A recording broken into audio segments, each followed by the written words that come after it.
19-year-old bombing suspect Dzhokhar Sinyarev is in custody this morning thanks to the quick thinking of a Watertown, Massachusetts resident who noticed something suspicious in his own backyard.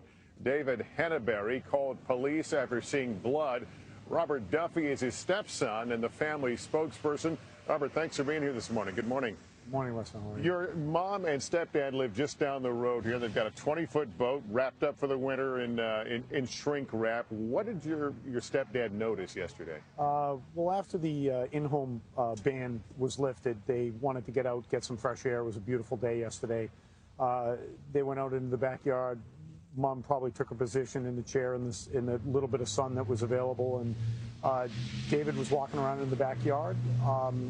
He noticed as the wind had picked up that the tarp was loose on the boat, which was not normal. Walked over for a closer glimpse and noticed one of the retention straps had actually been cut. It hadn't worn, it hadn't come free, it was literally cut. There was a small amount of blood on the tarp, from what I understand.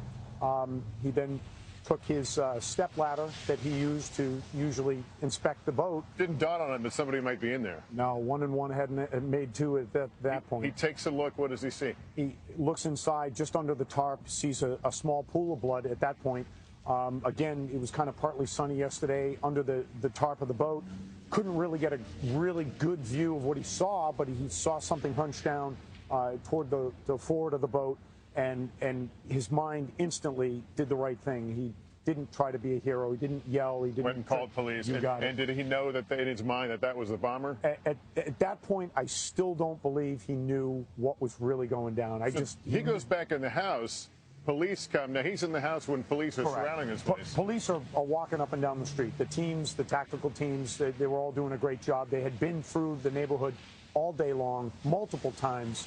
They had no idea how many times they may, if this suspect had been in this boat. When the gunfire breaks out, your mom and stepdad are still in the house? No. They got him out? At that point, yeah, exactly. They were evacuated immediately after they made the phone call. They were taken to a safe place, I'm assuming a local neighbor's house.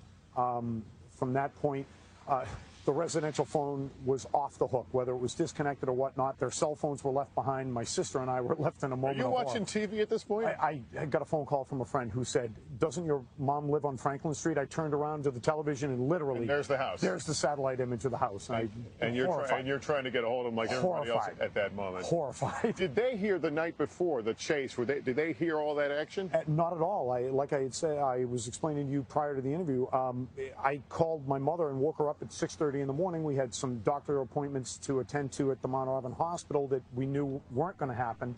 I told her to turn the television on. She looked out the door and saw the SWAT teams, kind of coming up and down the street at that point. So they had no clue what had unfurled, in the evening. Well, David is a real hero, and we're glad they're okay. And we're glad everything worked out and there was no further loss of life or absolute elation. Well, listen, thanks so much for being here. Please send them our best. I will. Thank you. All right.